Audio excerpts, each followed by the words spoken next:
কেন বলবে তোর আওয়াজ আমি নিজে বুঝি না, আমি মাইকের আওয়াজ বুঝি না।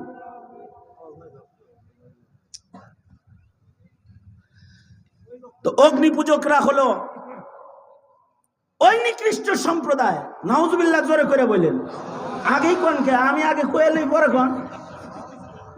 অগ্নি পূজকরা হলো ওই নিকৃষ্ট সম্প্রদায় যারা মা সন্তানের মধ্যে বিবাহ স্থাপন করে। কত জঘন্য কাজ! কিভাবে করে? তাদের ধর্মে একটা নিকৃষ্ট নিয়ম আছে, সেটা হলো যে স্বামী স্ত্রী বিয়ের পরে পয়লা সন্তান যদি ছেলে হয়, স্বামী স্ত্রী বিবাহর পরে অগ্নি পূজকদের ধর্মের একটা নিকৃষ্ট নিয়ম, স্বামী স্ত্রী বিবাহ হওয়ার পরে প্রথম সন্তান যদি ছেলে হয় তাহলে অটোমেটিক জামাই তালাক। অটোমেটিক কি তালাক? স্বামী তালাক। স্বামী তালাক, বিবি তালাক না, স্বামী তালাক। এটা একটা নিকৃষ্ট পন্থা, স্বামীকে তালাক দেওয়া। আর রিজালু কাওয়ামুনা আলান নিসা, তালাকের অধিকারটা আল্লাহ পাক মহিলাকে না দিয়া পুরুষে দিয়া পুরুষের কর্তৃত্বকে মহিলার উপরে প্রতিষ্ঠিত করেছেন। এ কারণে ইসলামে তালাকের অধিকার কার? এই কথা কন না, ইসলামে তালাকের অধিকার কার? এখন যে মহিলারাও যে তালাক দেয়, আমাদের দেশে দেয় না? যেমন বাংলাদেশের পারিবারিক আইনে যেটা নতুন যেটা করে গেছে, এটার ভেতরে নারীকে তালাকের অধিকার দিয়েছে।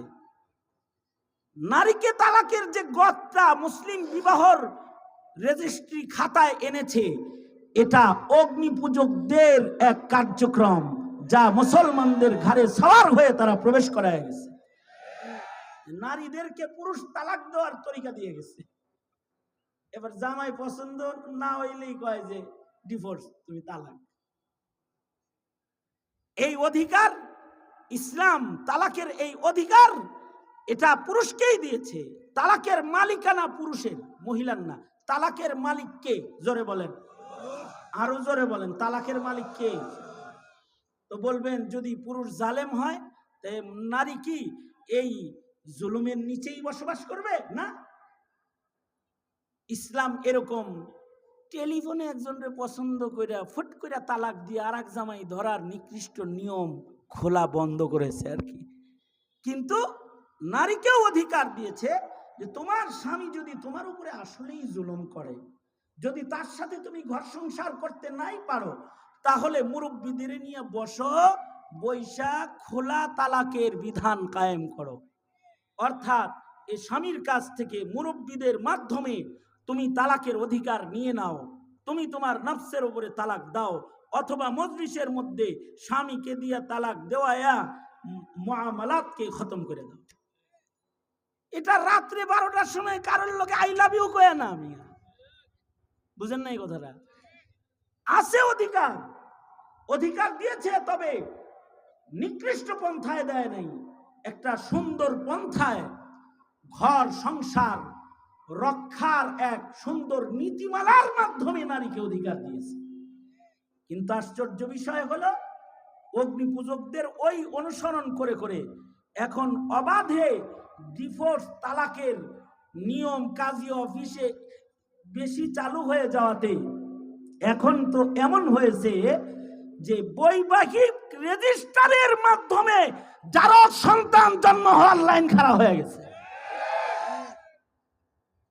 এটি অগ্নি পূজকদের একটা চক্রান্ত। এই অগ্নি পূজকদের ধর্মের নিয়ম হলো যে স্বামী স্ত্রী বিয়ে হওয়ার পরে যদি পয়লা সন্তান ছেলে হয় তাইলে কে তালাক? স্বামী অটো তালাক। কেন স্বামী তালাক? এজন্য তাদের ধর্মের নিয়ম হলো যে আগুন খুদায় আমাদের এই বোনরে এত পছন্দ করে যে খোদায় তাকে একটা ইনটেক স্বামী দান করছে, সুতরাং পুরান স্বামী দিলে। এবং তারা তখন মহিলাকে ভাগ্যবান মহিলা মনে করে তারা এসে মহিলাটারে গলায় ফুল মালা পরায় দেয়, তুই ভাগ্যবান ভাগ্যবান। এই মহিলারও একটু পূজা শুরু করে দেয়। আর পুরুষ যেটা বয়েছে বোয়ারায় কান্দে, ওরে যায় সবাই পাতার দেয়, আর অসুবিধা নেই, আর একটা করাই দিব। এই নিয়মের মাধ্যমে যে তারা মা আর সন্তানের ভেতরে বিবাহের বন্ধন স্থাপনকারী নিকৃষ্ট সম্প্রদায়, এইরকম হাজারো বত্তরিন কাজ এই অগ্নিপূজকদের ভিতরে আছে। এখন বলুন, যারা এইরকম নিকৃষ্ট, তাদের ধর্মের নিয়মের সাথে নিয়ম মিলে কি নামাজে মুসলমান ডাকা ইসলামে রাখতে পারে? না। দুঃখজনক বিষয় হলো, ফ্যাসিস্টরা যেরকম মূর্তি পূজা চালু করার জন্য মুড়ে মুড়ে মূর্তি খাড়া করেছে, ফ্যাসিস্টরা অগ্নি পূজা চালু করারও পায়তারা করে শিখা চিরন্তন শিখা অনির্বাণ নির্বাণ করেছে। আলেমরা তখন বাধা দিয়েছে, কিন্তু এরপরেও উলামায়ে কেরামের উপরে অত্যাচার করে এগুলো তারা করে গেছে। কিন্তু আমার দেশের মুসলমানদের চোখ কান আলেম সমাজ খুলে দেওয়ার কারণে শিখা চিরন্তন অনির্বাণ চলে, কিন্তু ওখানে কেউ যায় না, কুত্তাও পেশাব করতে যায় না, কারণ আলেমরা এর মুখোশ খুলে দিয়েছে। ইসলামের কোন নিয়ম নীতি মুশরিকদের সাথে মিলতে পারে না। এ কারণে আল্লাহর রাসূল বললেন, আগুন জ্বালায়া মুশরিকরা পূজা করে, আগুন জ্বালায়া আমরা নামাজে ডাকতে পারি না, এটা হবে না। অমীমাংসিত অবস্থায় মজলিস শেষ হয়ে যায়, সাহাবায়ে কেরাম যার যার মতো যার যার ঘরে চলে যায়। নবীর সাহাবীদের মধ্যে একজন নিরীহ কৃষক সাহাবীর নাম আব্দুল্লাহ বিন যায়েদ বিন আব্দে রব্বিহি। তিনি বাড়িতে যা ঘুমায় গেলে ঘুমের ঘরে এই সাহাবী একটা স্বপ্নে দেখেন। সাহাবী স্বপ্নে দেখতেছে, মূর্খ সাহাবী। এই সাহাবী অনেক বড় আলেম নন, একটা হাদিস জীবনে শুধুমাত্র রেওয়ায়াত করেছেন, আর কোনো হাদিস তার থেকে রেওয়ায়াত নাই। তিনি বাড়িতে যে ঘুমায় পড়েছেন, ঘুমের ঘরে স্বপ্নে দেখেন উনি কোন দিকে যেন যাচ্ছেন, আর এক ধবলার সাথে ওনার মোলাকাত হয়ে গেছে। উনি বললেন, তোমার এই ধবটা, এই ছোট ঢোলটা, এটা আমার কাছে বিক্রি করো। কেন, কি করবে? এটার দ্বারায় আমরা নামাজে ডাকবো, মুসলমানরা নামাজে একত্রিত হব, এটা বাজায়া বাজায়া। স্বপ্নের মধ্যে ধবলা বলে, কেন ধব বাজায়া মানুষের নামাজে ডাকবা? আমি তোমাকে এমন কিছু সুন্দর সুন্দর কালিমাত শিখায়া দেই, যে কালিমাত গুলো দিয়া নামাজে মানুষদেরকে আহ্বান করবে। ঠিক আছে, শিখায়া দেন। স্বপ্নের মধ্যে ধবলা আব্দুল্লাহ বিন যায়েদ বিন আব্দে রব্বিহিকে আজান শিখায়া দিল। বলল, একজন উঁচা জায়গায় দাঁড়ায়া আজান দিবা, আল্লাহু আকবার আল্লাহু আকবার 4 বার, আশহাদু আল্লা ইলাহা ইল্লাল্লাহ 2 বার, আশহাদু আন্না মুহাম্মাদার রাসূলুল্লাহ 2 বার, হাইয়া আলাস সালাহ 2 বার, হাইয়া আলাল ফালাহ 2 বার, আল্লাহু আকবার লা ইলাহা ইল্লাল্লাহ। উঁচু করে আওয়াজ করে মানুষদেরকে এভাবে নামাজে ডাকবে। সাহাবীর ঘুম ভেঙে যায়। আব্দুল্লাহ বিন যায়েদ বিন আব্দে রব্বিহি সাহাবী রাসূলের দরবারে যায়, যায় বলে, ওগো আল্লাহর নবী, স্বপ্নে দেখলাম একজন ধবলায় আমাকে নামাজে ডাকার জন্য আজান কিছু কালিমাত শিক্ষা দিল। নবীজির কাছে সাহাবী নিজের স্বপ্ন বর্ণনা করলেন।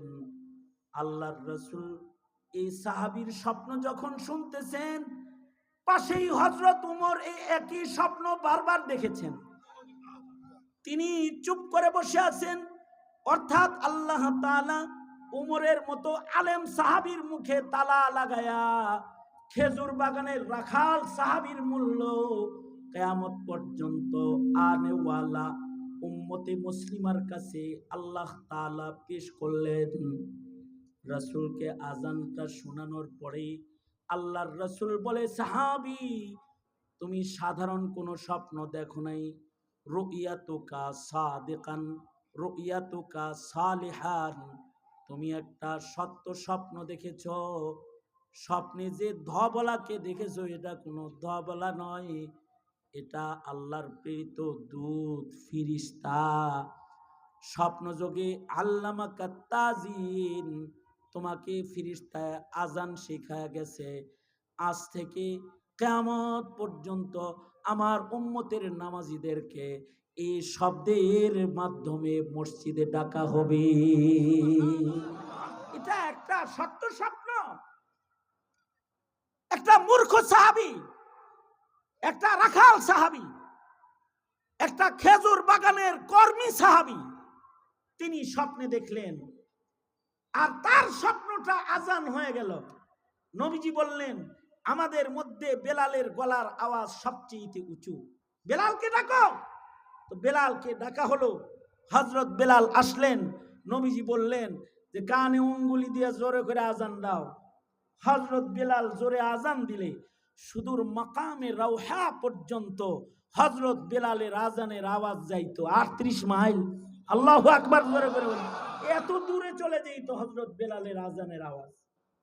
হযরত বেলাল আজান দিতেন আর চতুর্দিক থেকে মানুষ মসজিদে একত্রিত হয়ে যেত।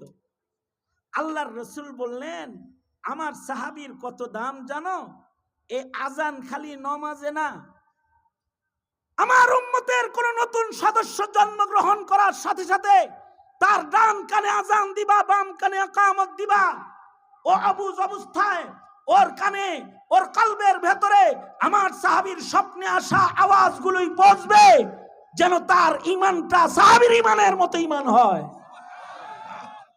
যারা এই আজান মুয়াজ্জিন হয়ে দিবে, ময়দানে মাহশরে তাদের গর্দান উঁচা উঁচা দেখা যাবে। সাহাবীরা বলে, আল্লাহর নবী, সবাই তো আর বেলাল না, আমগর ঘরের কি অবস্থা হইব? নবীজি বলে, মুয়াজ্জিন যখন আজান দিবে, সবাই মিলে নারী পুরুষ যারা আমার সাহাবীর স্বপ্নের শব্দগুলো মুখে আজানের জব হিসেবে বলবে। সুবহানাল্লাহ। আরো আস্তে করে বলেন, আরো আস্তে করে বলেন, আরেকটু আস্তে করে বলেন, আরো আস্তে করে বলেন। মানে কেউ যদি সাহাবীর মুখের শব্দগুলো আজানের জবাব হিসাবেও বলে, তার গর্দান উঁচু উঁচু হবে। তার মানে কিয়ামত পর্যন্ত মুসলমান যা জন্মগ্রহণ করবে সবার আগে সাহাবীর স্বপ্নের আওয়াজ পৌঁছবে। তার মানে সাহাবীর স্বপ্নটাকে আল্লাহ তাআলা ওহীর মর্যাদা দান করলেন। সাহাবায়ে কেরাম ওই জামাত যাদের স্বপ্ন ওহীর মর্যাদা পেয়েছে। নবীদের স্বপ্ন ওহী। যেমন বাবা ইব্রাহিম স্বপ্নে দেখতেছেন যে নিজের ছেলেরে জবাই করতেছে। ইব্রাহিম আলাইহিস সালাম ইসমাঈলকে ডেকে বললেন, ইসমাঈল, ইন্নী আরা ফিল মানাম, আমি ঘুমে স্বপ্নে দেখছি, আন্নী আযবাহুক, তোমারে জবাই করতেছি। তো হযরত ইসমাঈল তো নবী, তিনি বুঝলেন যে বাবার স্বপ্ন এটা তো স্বপ্ন না, এটা তো ওহী। তিনি বললেন, আব্বা, আপনার স্বপ্ন এটা তো স্বপ্ন না, এটা তো ওহী। ইয়া আবাতি ফাল মা তুমার, আপনি যা আদিষ্ট হয়েছেন ওহীর মাধ্যমে বাস্তবায়ন করুন। সাতাজিদুনি ইনশাআল্লাহু মিনাস সাবিরিন। তার মানে নবীর স্বপ্ন ওহী, নবীদের স্বপ্ন ওহী। আর নবীদের পরে একমাত্র জামাত হলো সাহাবায়ে কেরাম, যাদের স্বপ্নকে আল্লাহ ওহীর মর্যাদা দান করেছেন। তার মানে সাহাবীরে দিয়া স্বপ্ন দেখায়া, সাহাবীর স্বপ্ন নবী দিয়া তাসদিক করায়া, সত্যায়ন করায়া, সাহাবীর স্বপ্নকেই কিয়ামত পর্যন্ত শরীয়তের বিধান বানায়েছেন আল্লাহ রাব্বুল আলামিন। সুতরাং যারা সাহাবী সমালোচক, সাবধান হয়ে কথা বইল, সাবধান হয়ে কথা বইল। সাহাবায়ে কেরামের সমালোচনা নাই। সাহাবায়ে কেরাম হলো ওই জামাত যাদের ঈমান আল্লাহর কাছে মঞ্জুর, যারা হকের বেলায় সবচেয়ে বেশি মজবুত উপমা। আল্লাহ তাআলা বলেন, মুহাম্মাদুর রাসূলুল্লাহ ওয়াল্লাযীনা মাআহু আশিদ্দাউ আলাল কুফার রুহামাউ বাইনাহুম তারাহুম রুক্কাআন সুজ্জাদাই ইয়াবতাগুনা ফাদলাম মিনাল্লাহি ওয়া রিদওয়ানা সীমাহুম ফি ওয়ুজুহিহিম মিন আসারিস সুজুদ। সাহাবীদের প্রশংসা করে আল্লাহ বলেন, আমার নবীর সাহাবীরা তাদের গুণ হলো তারা আশিদ্দাউ আলাল কুফার। কোন সাহাবীর বাতিলের সাথে কোনো প্রেম ছিল না। সাহাবীরা আশিদ্দাউ আলাল কুফার। আমাদের প্রেম তো হিন্দুর লগেও জমে, মুদির লগেও জমছে, ওই যে একদলের প্রেম। কারোর প্রেম আমেরিকার লগে জমে, ডক্টর ইউনূস সাহেব ওনার আমেরিকার লগে প্রেম জমে, কারোর মুদির লগে প্রেম জমে। সাহাবীর কোন কাফেরের লগে প্রেম নাই, কাফেরের লগে প্রেম নাই। সাহাবীর প্রেম আল্লাহর লগে, আল্লাহর নবীর লগে। কাফেরদেরকে খুশি করার জন্য সাহাবী কিছু করে না। সাহাবী জীবনে যা করে সব কাকে খুশি করার জন্য করে? জোরে বলেন। আল্লাহকে খুশি করার জন্য করে, রাসূলকে খুশি করার জন্য করে। আমরা 17 কোটি মিলা শরীয়তের রক্ষণাবেক্ষণ করতে ব্যর্থ, কারণ আমরা আশিদ্দাউ আলাল কুফার না। আমরা আশিদ্দাউ আলাল কুফারের গুণে গুণী না। সাহাবীরা যদি থাকতো তাইলে তারা বাতিলের সাথে শক্ত এরকমই থাকতো যেমনটি তারা ছিলেন। আমরা পারি না। আমাদের মুসলিম দেশের নেতারা দেশ চালাবে কেমনে এটা খাতির করার লেগে যায় কাফেরের কাছে, কাফেরদের সাথে মিটিং করে। সাহাবীরা তো কুফর না, সাধারণ মাসিয়াত ও গুনাহের বেলায়, শিরিক বিদআতের বেলায় ওনারা শক্ত ছিলেন। যেমন আব্দুল্লাহ ইবনে মাসউদ রাদিয়াল্লাহু আনহু সাহিবুন নালাইন আফকাহুস সাহাবা, সাহাবীদের ভেতরে সবচেয়ে বড় ফকিহ ছিলেন আব্দুল্লাহ ইবনে মাসউদ, এবং নবীজির জুতার পাহারাদার ছিলেন। আব্দুল্লাহ ইবনে মাসউদ রাদিয়াল্লাহু আনহুর ফিকহ, হানাফি ফিকহ, ইমাম আজম আবু হানিফা রাহমাতুল্লাহ আলাইহি ইবনে মাসউদের ফিকহটাকেই হানাফি ফিকহ হিসাবে জাতির কাছে পেশ করছেন। এই আব্দুল্লাহ ইবনে মাসউদ রাদিয়াল্লাহু আনহু তিনি একবার মসজিদে নববীতে ঢুকছেন। মসজিদে নববীতে ঢুকার পরে উনি যায় দেখে যে মসজিদে নববীতে একদল ইশরাকের নামাজ জামাতের সাথে পড়তেছে। সালাতুল ইশরাক, যেটা সূর্য ওঠার পরের নামাজ, এটা জামাতে পড়তেছে। উনি যায় বললেন, কিরে তোরা কি করস? কই জামাতে নামাজ পড়ি। কি নামাজ জামাতে পড়স? ফজর কাজা হয়েছিল হেডা? কয় না না না, ফজর তো মসজিদে জামাতে পড়ছি। এটা কোনটা পড়স? কয় এটা হলো ইশরাক পড়ি জামাতে, ইশরাক ইশরাক। হযরত আব্দুল্লাহ ইবনে মাসউদ বললেন, শরীয়তে ইসলামে যেই নামাজ জামাতে পড়তে হয় ওটা জামাতেই পড়তে হয়, আর নবী যেটা একা একা পড়ে গেছে ওইটা কিয়ামত পর্যন্ত একা একাই পড়তে হইব। তোরা এই ইশরাকের নামাজ জামাতে পড়া কার কাছ থেকে শিখছস? কার কাছে শিখছস? আরে দূর রাহেন, বাদ দেন, এইদিকে তাকান। আমার সময় শেষ, আপনার গান বন্ধ করতে করতে আমার টাইম শেষ। আর যেখানে মাইক সেটআপ ভালো হয় না সেখানে বয়ান করা ঠিক না, বয়ান করা ঠিক না। কারণ তাতে মাইক সেটআপের ত্রুটির কারণে বয়ান বোঝা যায় না, বয়ান করাও যায় না, বোঝাও যায় না। বয়ান করতে যায় তো শহীদ হয়ে যাওয়া যাবে না।